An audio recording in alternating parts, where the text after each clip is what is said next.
दोस्तों, जब से यूक्रेन वॉर की शुरुआत हुई है हमारा ज्यादातर ध्यान वहीं पर है, जबकि इस बीच में रूस के अंदर भी उथल पुथल मची हुई है।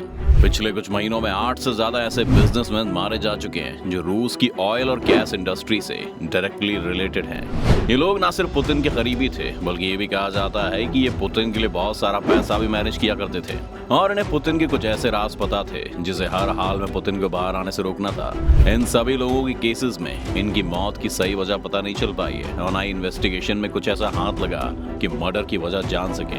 कौन थे लोग और किन हालातों में उनकी मौत हुई, जानेंगे हम आज की इस वीडियो में, तो अंत तक बने रहिएगा हमारे साथ। लेकिन वीडियो शुरू होने से पहले अगर आप चैनल पर नए हैं या आपने अभी तक चैनल को सब्सक्राइब नहीं किया है तो चैनल को सब्सक्राइब करना और बेल आइकॉन दबाना ना भूलें।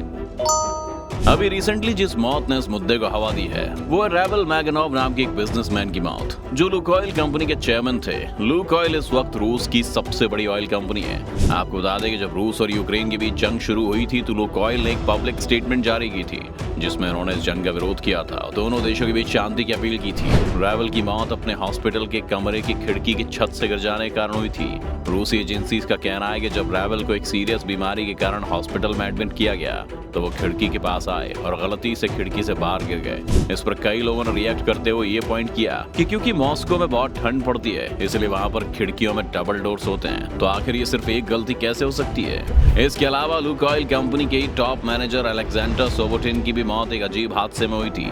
अलेक्जेंडर को मॉस्को में बने अपने एक विला के बेसमेंट में मृत पाया गया था। रशियन अथॉरिटीज ने यह क्लेम किया कि अलेक्जेंडर का जादू टोने में विश्वास था और उसी एक रिचुअल के लिए वो उस बेसमेंट में आया करते थे, जिसके बाद अज्ञात ढंग से उसकी मौत हो गई। ये बात मई की है। मई के बाद अब लुकोइल के चेयरमैन का इस तरह से मर जाना इसलिए लोगों को अटपटा लग रहा है। इन दोनों लोगों के अलावा करीब 6 ऐसे लोग हैं जो रूस की एक गैस कंपनी के साथ किसी न किसी रूप से एसोसिएटेड हैं और उनकी भी मौत यूं ही हुई है। इनमें से एक बड़ा नाम है गैसप्रोम नाम की कंपनी में काम कर रहे अलेक्जेंडर टोलियाकोव की, जिनके शरीर को उनके गैराज में पाया गया। गैसप्रोम वो कंपनी है जो पूरे यूरोप में रूस से गैस पहुंचाती है। 18 अप्रैल को गैसप्रोम बैंक के पिछले वाइस प्रेसिडेंट व्लादिस्लाव को भी कुछ इसी हालत में पाया गया, लेकिन वो अकेले नहीं थे। व्लादिस्लाव के घर में उनकी और उनकी पत्नी और 18 साल की बेटी की लाश मिली। रशियन पुलिस के हिसाब से ये मर्डर सुसाइड का मामला था, यानी पहले व्लादिस्लाव ने अपने परिवार को मारा और उसके बाद खुद की जान ले ली। लेकिन रूसी पुलिस ने इस कथित आत्महत्या के पीछे अभी कोई भी संभावित कारण नहीं बताया। कहा जाता है कि गैसप्रोम बैंक बहुत ही हाई क्लास क्लाइंट के बहुत बड़े बड़े फंड्स मैनेज और इधर से उधर ट्रांसफर करने का काम किया करता था और इस तरह से किसी वाइस प्रेसिडेंट का इतना बड़ा कदम उठा लेना ये शक पैदा करता है कि कहीं इसमें किसी और का तो हाथ नहीं। ये एक लंबे पैटर्न का हिस्सा है। 18 अप्रैल की इस घटना के बाद अगले दिन 19 अप्रैल को सर्जी प्रोटेसेरिया नाम के एक और टॉप एग्जीक्यूटिव को भी मृत पाया गया। सर्जी नोवाटेक के साथ काम करता था जिसका कुछ हिस्सा गैसप्रोम ही ओन करती थी। सर्जी को बार्सिलोना में अपने एक रिजॉर्ट होम में अपनी वाइफ और बच्ची के साथ मृत पाया गया। सर्जी की बॉडी उसकी वाइफ की बॉडी से काफी दूर मिली और दोनों औरतों के शरीर पर हिंसा के कई निशान थे, लेकिन स्पेनिश पुलिस का कहना है कि ये केस भी एक मर्डर सुसाइड लगता है। सर्जी के बेटे ने भी इस इन्वेस्टिगेशन पर काफी सवाल उठाए, लेकिन अभी तक इस केस में कुछ भी पता नहीं लगाया जा सका है। पुतिन के लिए लोगों को मारना कोई नई बात नहीं है। हम कई बार देख चुके हैं कि पॉलिटिकल ओपोनेंट से लेकर कई सारे जर्नलिस्ट को भी इसी तरह पुतिन की चालों का शिकार बनना पड़ा है। जो लोग इससे बच जाते हैं वो चुप बैठ जाते हैं। ब्रिटेन में साल गैस बिजनेस से अमीर हुए यूक्रेनियन बॉर्न ओएक बिजनेसमैन माइकल वॉटफोर्ड की मौत को भी अब तक ब्रिटिश पुलिस सॉल्व नहीं कर पाई है और यहाँ से भी शक पुतिन की ओर जाने लगा है। गैसप्रोम से ही जुड़े यूरी वोरोनोव, जिनकी कंपनी एस्ट्रा रूसी गैस को पूरे यूरोप भर में सप्लाई करती थी, उनकी भी इसी तरह की हालतों में मौत हुई। सेंट पीटर्सबर्ग की एक बहुत ही एलीट कॉलोनी में रहने वाले यूरी को उनके स्विमिंग पूल में मृत पाया गया और उनके स्कल पर गोली के निशान भी देखे गए। ऐसे ही गैसप्रोम का एक टॉप एग्जीक्यूटिव अपने बाथरूम में भी मिला था। ऐसे कई और उदाहरण दिए जा सकते हैं, लेकिन उससे भी महत्वपूर्ण ये चीज है कि क्या हम दावे के साथ कह सकते हैं कि पुतिन नहीं करवाया है। अगर आप इस वक्त रूस को देखें तो यूक्रेन से लड़ने के लिए रूसियों के पास कोई खास वजह नहीं है, लेकिन पुतिन अगर उदाहरण के तौर पर यूक्रेन को विलन बना देते हैं तो इसका मतलब है कि रूस को कोई हीरो भी चाहिए और वो हीरो पुतिन को बनना है ताकि वो जब चाहे वहां की राजनीति पर अपना कंट्रोल रख सके।